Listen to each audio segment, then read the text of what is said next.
Hi, Hey, hi Alexis. How are you? I'm well, Rachel. How are you? I'm really well. Should we start with our introductions like we just agreed before we went live? Take it away. I'm just sharing on my personal Facebook page to see if we can get some people along to our debate today. But before Take we your do time. that, I'd I'm love to introduce. Oh, yeah, go on.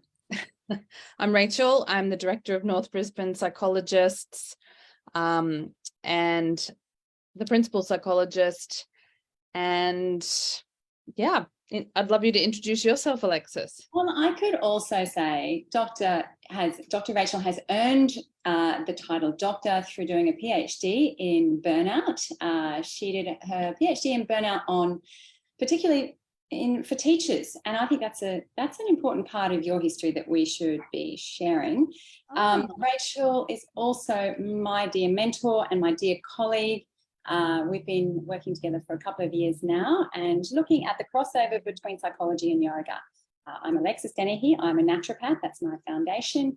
My particular area of interest is yoga as a therapy.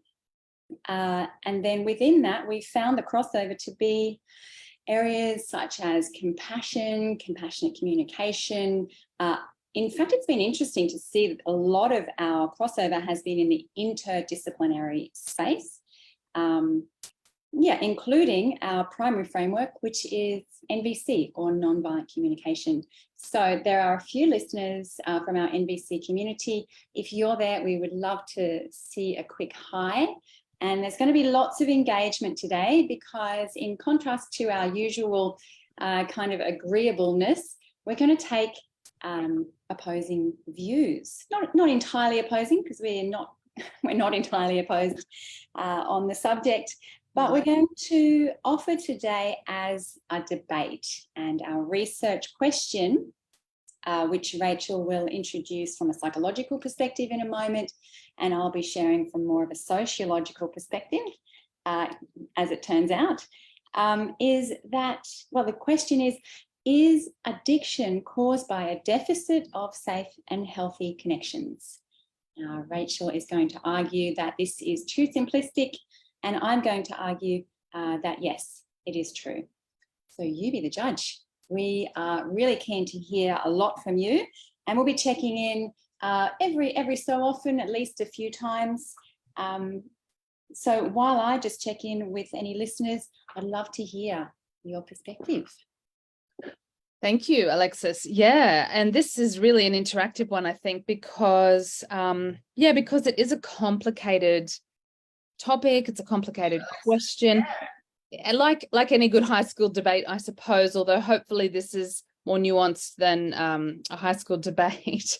And I think the point of setting it up like this is really just to highlight that, it is complex and there are differing views, and we need to be sensitive because the topic of addiction, whatever the cycle of addiction is that a person might be suffering with, and related topics, related issues such as depression and anxiety, these are very painful. This is suffering. This is human suffering, and we never want to bring more suffering on top of suffering. So whatever people do in this culture to cope, they do. It is what it is. But we're intrigued, you and I both, by a TED Talk by a journalist, Johann Hari, who's written a book about 4 or 5 years ago, Lost Connections. And the thesis of his talk and his book is that we've lost a strong sense of connectedness that we are hardwired for as humans, which I absolutely agree with. We've lost a sense of community, which we're also hardwired for, and that this has really predisposed us towards not only depression and anxiety, but towards addiction. And I'll let you talk about the Rat Park studies, Alexis, but I'll just say that my understanding is Johann Hari went to write a book on anxiety and depression as a journalist to take a cultural perspective because of his own struggles with anxiety and depression. And then he cottoned onto the Rat Park studies and kind of got also very interested in looking at issues of addiction. So I know that you've listened to his TED Talk very recently. Do you want to give us a 1 or 2 minute summary of what he has to say? Before anything, I just need to say a special thanks to you guys who showed up today. It's our precious community. I'm so glad to be able to interact with you guys online because well, it's just so good to have as many avenues as possible. Yes. Yeah, so we will post a link to Johann Hari's TED Talk because I think he has done a lot of good in bringing this thinking to the mainstream. Yes. But essentially what he says is that most of us believe that addiction is caused by the chemical hook. And I've certainly heard that a lot in my personal life and my professional life. You know, the thought I could never partake in drugs because I love it too much, I think is based on the premise that addiction is caused by a chemical hook. And Johann says that in fact, this theory dates back to 100 years ago when research was based on rats who were only given the option of water or water laced with heroin or cocaine. They were in an enclosure where they were isolated from other rats and stimulation. They were basically deprived, and they chose to take the cocaine, and eventually they killed themselves. So that does point to the chemical hook being the issue. And all of the legalities that have come out from the US have been based on this premise. Yes. And that has led to this whole cycling of punishment and shaming and excluding addicts. You know, even these terms that we've got, junkies, you know, it's creating an us and them rather than an understanding. So that was fascinating in itself. Then come the 1970s, and a guy named Bruce Alexander, I should not call, I mean, he is a guy, but he's also a psychologist who's done some amazing work. And he created a rat park.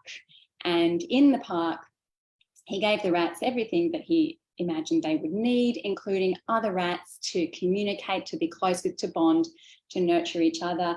He provided stimulation, he provided food and water, everything, all their needs were met. And then again, the same water, and then the same water laced with heroin.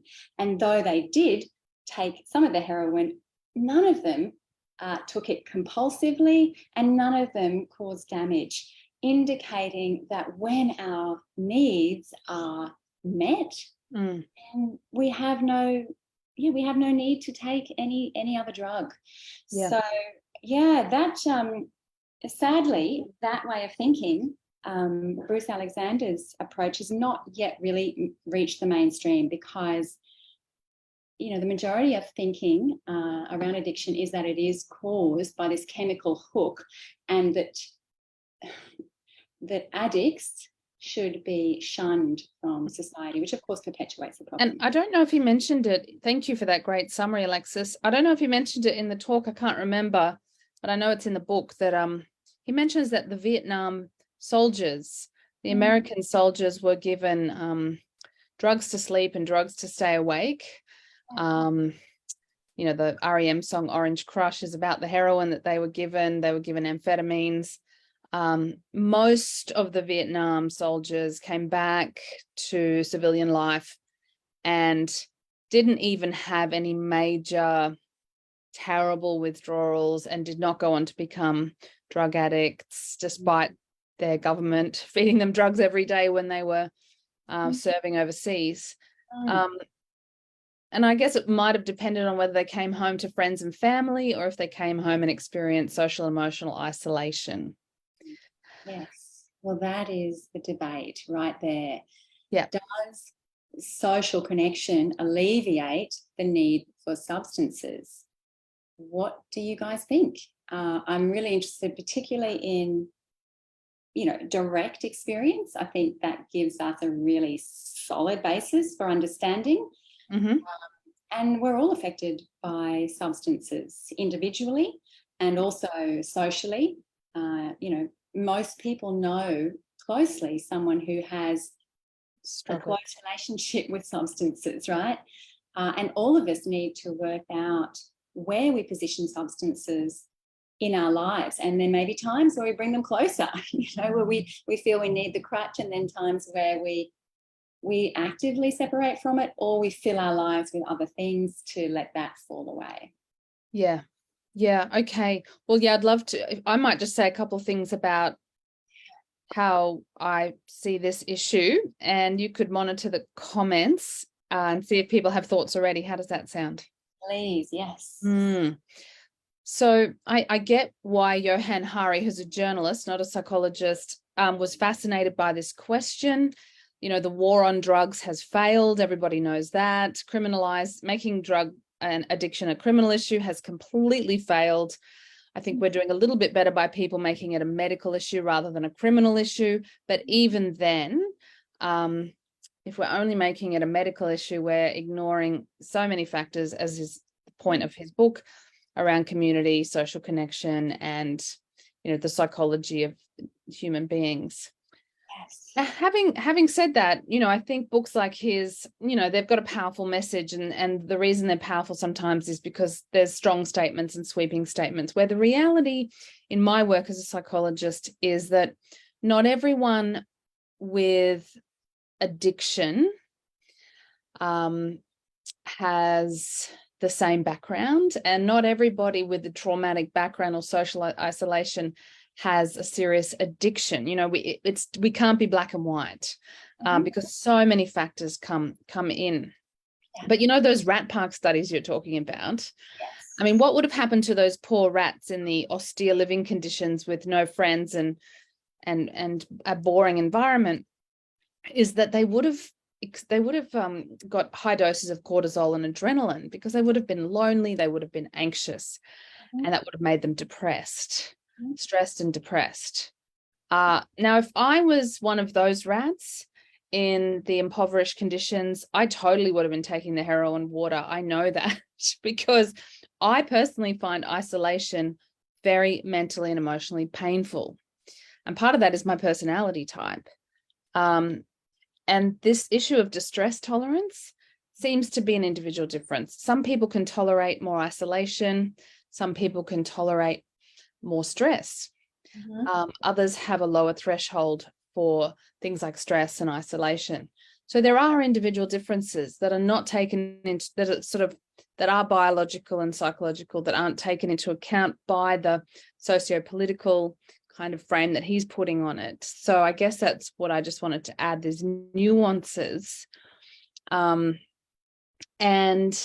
that, I've seen people taking legal and illegal drugs to self-medicate, to cope with stress and loneliness. And, some people have formed a good relationship with, say, cannabis, or a good relationship with their antidepressant medication, where they know it's not the answer, but it's one of their strategies. And for some people, medications work really well. I've seen the efficacy for some people, and it has improved their lives. But for other people, it hasn't done much at all, or even made things worse. So these individual differences do need to be taken into account. And that's not the emphasis of his book, and that's okay. He's looking at the socio-cultural elements, which I think are still hugely important. And there's no doubt that social connection and community make a big difference to our physiology. I'm sure everybody listening has experience of that. Yes, I'm noticing how hard it's going to be for you to debate that the nuance comes anywhere near close to disputing the statement, because you really value community and meaningful connection. And I know you have experienced that firsthand. I know I've experienced that firsthand. I've experienced it with you guys listening, Yeah. I've seen in the time that we've been running our community monthly practice group that we've all got healthier and we've all got happier. And I don't know, it'd be interesting to know if that has, in fact, I know, there you go. I can say absolutely through sitting with clients that, filling their lives with more social connection has eased the need for overeating and for substances. That much I can say. Yeah. For sure. Yes. Now, I have a question for you based on what you were speaking about earlier, Rachel, and that is whether whether you see the value in somebody who has a very close connection with substances, seeing it as a health issue or a health condition. I don't know if you have any thoughts on that. It's a little bit of an aside. I can come back to you on it. Well, yeah, no, I think a health perspective and a medical perspective on addiction and even on anxiety and depression really fails to fully appreciate the powerful impact that our relationships have on our physiology. I'm really grateful to the research by John Gottman and the Gottman Institute, because they and Sue Johnson's work, who founded emotion-focused couples therapy, because they've used neuroscientific tools to show how powerfully our spouse or partner and our family members can affect our physiology. You know, a close, safe, warm relationship has a profound effect on our physiology. An insecure, volatile, unpredictable relationship, particularly if we live with the person, has a very profound effect on our physiology. And all the people in our lives affect our mental and physical health, because the outside gets in and then the inside comes out of us. And so it's this real interplay between the sort of social world and the sociocultural world and the psychological and physiological world. And so it's that interplay that I'm really interested in. And it's a personal study for me every day. Like, I hang out with you, I hang out with my kids, I hang out with someone else, I see this client, I see that client, and I'm often tracking what effect does this person have on my physiology. I find that really fascinating.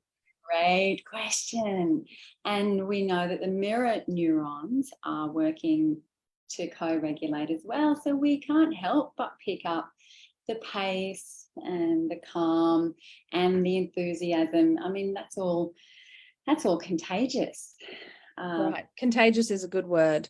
And over time, just the patterns in our relationships are going to affect the patterning in our body and brain. Yeah.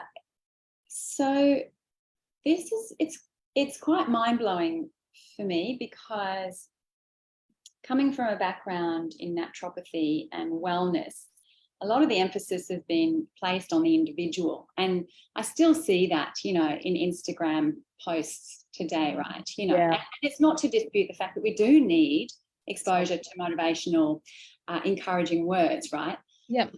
But the really significant shift in my practice has been acknowledging this need for social cohesion. And it's been almost hard to justify in a way, because it's quite the antithesis of the way that we were raised, to be individuals.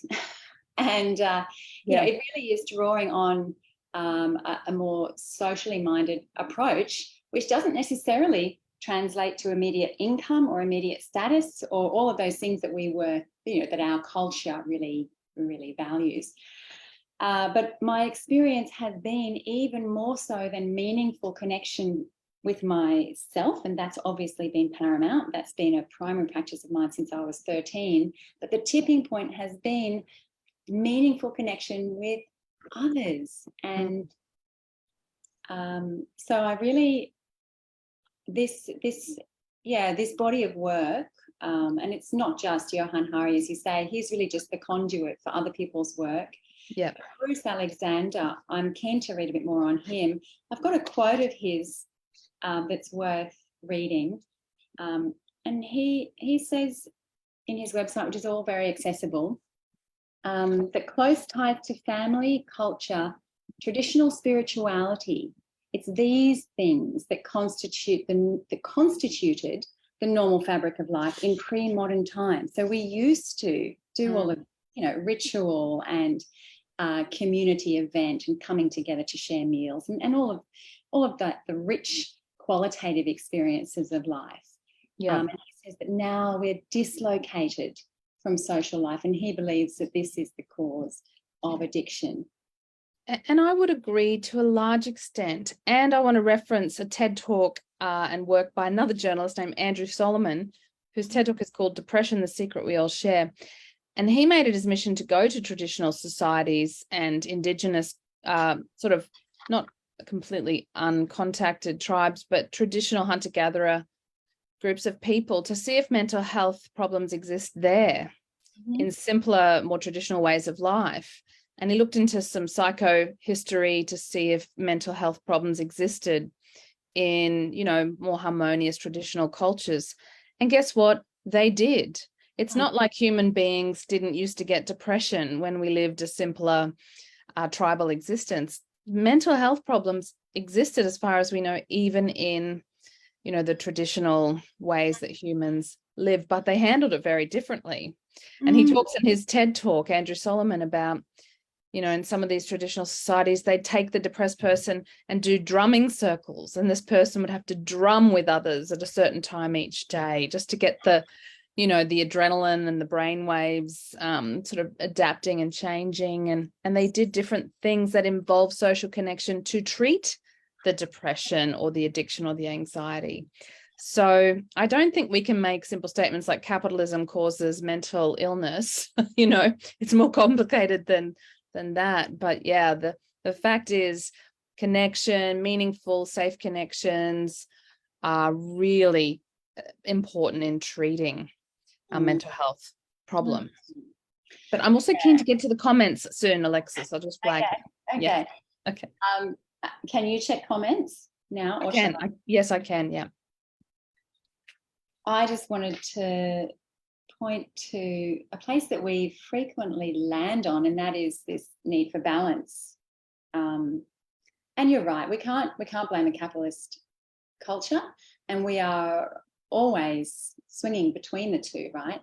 But there's so much value in this framework, this visual of a spectrum, because if we become too competitive, too individuated, even too masculine, too assertive, too fixated, then that's going to cause issue. Equally, if we become too passive, if we focus too much on, voluntary service and, there's typically feminine or left-wing approaches, then equally that's going to cause issue. So, yeah, there's obviously this middle ground that we need to attend to. But my understanding is that, speakers like Johan Hari and researchers like Bruce Alexander are tipping us back to a more socially minded approach. And I would have to say that collectively we've gone too far this way. So yeah, a little bit this way has shown to be, well, I guess it's there's value beyond that which can be measured, and there's often surprising benefits. And I do think this is particularly timely given the social isolation that we know is prevalent. I mean, I'm seeing it here in Graceville, yeah, especially since COVID, right? Yeah, okay. I think we've really gotten across the message that this is complex, but that connection and belonging are so crucial. There's some really good comments. Let me just read a couple. Glenn says, addictions are caused by suffering and a coping mechanism. I've had few experiences of people who've managed to get over an addiction. In general, I found people rarely get over addiction. I've seen many cases where it causes suffering to others. I mean, this is true, Glenn. I've also heard many stories of people's severe addictions causing enormous suffering to themselves and others. I think we all know those sort of stories. And people have done truly evil things. My concern is that addictions can make people have flexible morals, and some substances will, of course, reduce our inhibitions, including healthy inhibitions that stop us aggressing or acting violently. So that's I agree with you. And if people want help, there's more help than ever. There is more help than ever. And I'll put a plug into the 12-step programs right there because I'm a fan of them. Many of my clients find the 12-step programs invaluable because of the community. Yeah, yes. that's what I was going to say. Like, I think community requires a level of humility, and yeah, I mean, I haven't actually seen really great resources available. I would still argue that a really solid framework like nonviolent communication, coupled with a community and a very strong practice in self-compassion. I mean, like a daily, consistent connection to self-compassion. I think they've got to be in place, and as Glenn says, it doesn't always work out. That's the truth. Yeah, and I've seen people who've had this very doomed relationship with whatever it is they're addicted to, and it really is tragic. But so many people, as Lisa has pointed out in her comment, we go looking for other ways to fill the void when we feel that there is a void. She says she lives with chronic pain and can wholeheartedly say connection is so important in helping me cope. And that comment and a couple of the others are making me think of Sue Johnson's research, where they put people in the MRI, put pins in their feet that caused pain. And if they were holding the hand of someone they trusted, their pain perception went down. And if they were holding their hand in the MRI machine of someone that they didn't trust very much, their pain perception went up. That's how powerful connection is at a physiological level. It can actually change our pain response and our whole mood. And so it's no wonder, Lisa, that having strong connections helps you manage chronic pain. So thank you for sharing that. Mia says addiction is massively stigmatized and shamed. I'm not just talking about drugs and alcohol, but the other areas of addiction are largely overlooked and therefore can be missed and misunderstood unless you understand what addiction is. And I would agree with that, Mia. And I think, what Johan is pointing out is that so many misconceptions, and we really, rarely tap what's underlying the and shame is the quickest way to prevent us really getting to the bottom of it. I absolutely agree. And, I have really learned from supervising a lot of other therapists that we need to be super careful not to add more shame. If someone's stuck in an addictive cycle, whether it's drugs and alcohol or behavioral addictions, or whether they're just on strong antidepressant medication, we must be so, so, so careful not to add even the tiniest bit of shame, because they're coping, they're doing the best they can. I've actually learned that people with addiction, with tendencies towards addiction, are usually very smart people, and even more so very sensitive people. Often they have this real sensitivity, like a sensitive nervous system, high empathy, that kind of thing. And to live in, and Johan Hari's right about one thing. He quotes Krishnamurti, who says to be well adjusted to a sick society is not really a measure of good health. And that's a big generalization as well. I think some people are quite well adjusted to our society that is, not the healthiest society in many ways. But I do agree that, to be a very highly sensitive person in very trying conditions really sets you up for addictive behaviors, because the person's just trying to get relief from stress. And, we all self-medicate at times, and it's all on a continuum, like everything. So let's not shame anyone. Well, that's such a great point, Rachel. And, it's so hardwired, this cultural belief around punishment. I mean, the fact that it's made a legal issue. It's very hard to override that. I'm thinking about, a young fella who was around for lunch this week, and he shared that there was addiction in his family, and I wish I'd had better language. I was aware that I didn't want to cause any harm, but I think maybe that made it worse.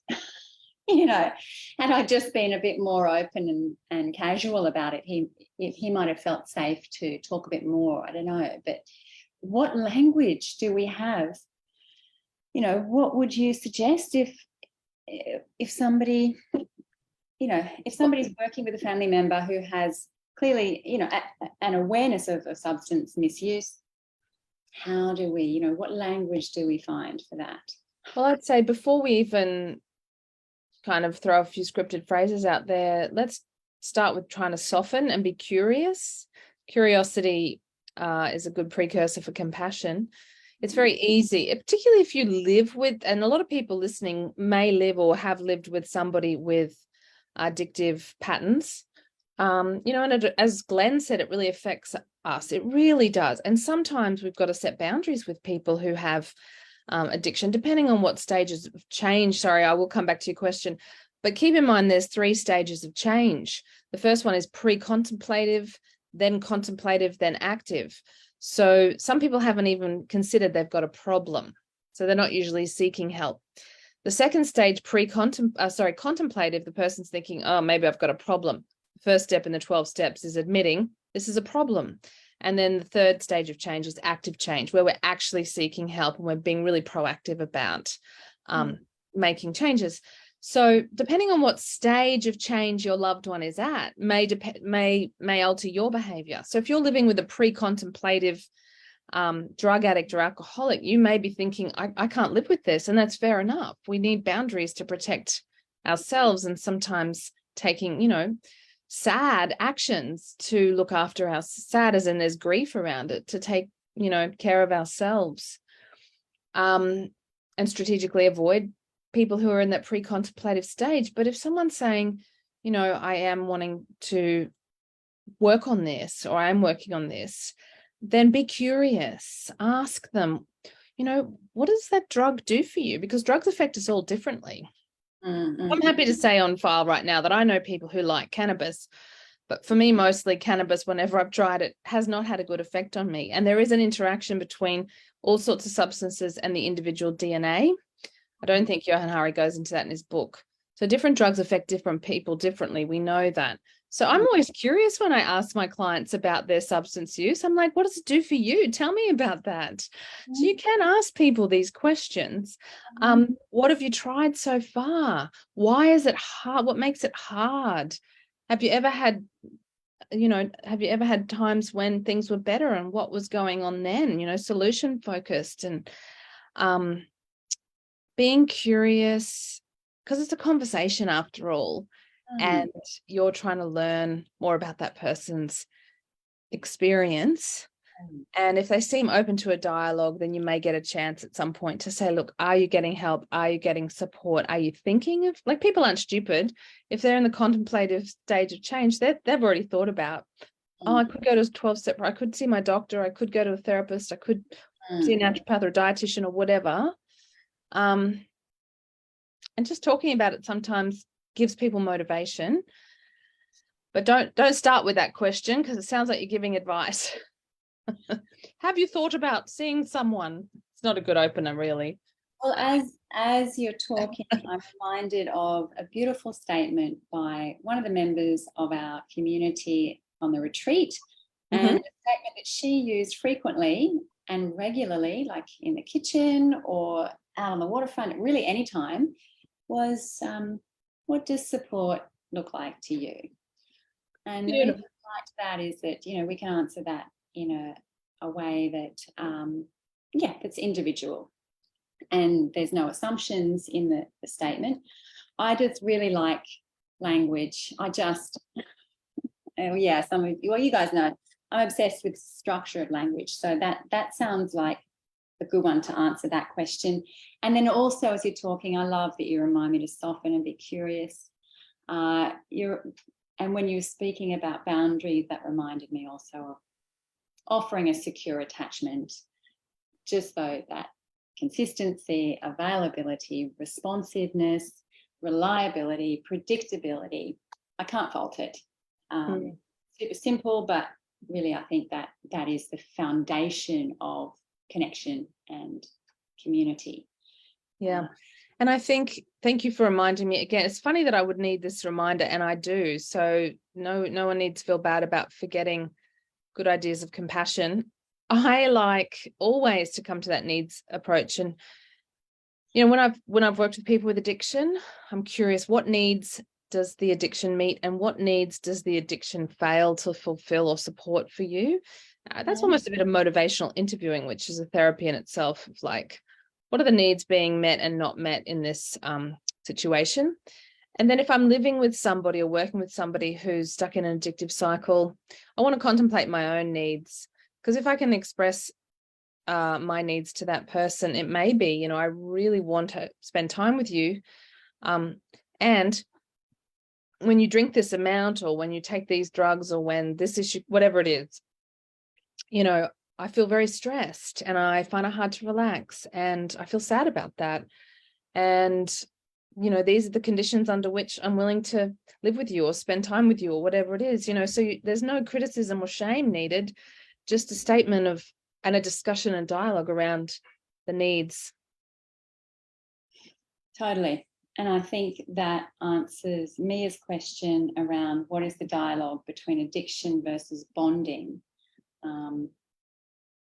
She's curious if we're talking about unhealthy bonding with addictions with other people who are also involved in the same addictions. Yeah, I mean, that's again those boundaries that you're talking about. I find once we reach the half hour mark, we start just bubbling. So we might need to start convergent thinking rather than divergent. Bringing it to a close. But I've had those hard conversations with people in my life, that not even around substances, but certain behaviors. And I've said, I understand why there's a lot of complaining happening at the moment. And, I wonder if we could talk about other things. When I had a friend who was a bit addicted to complaining.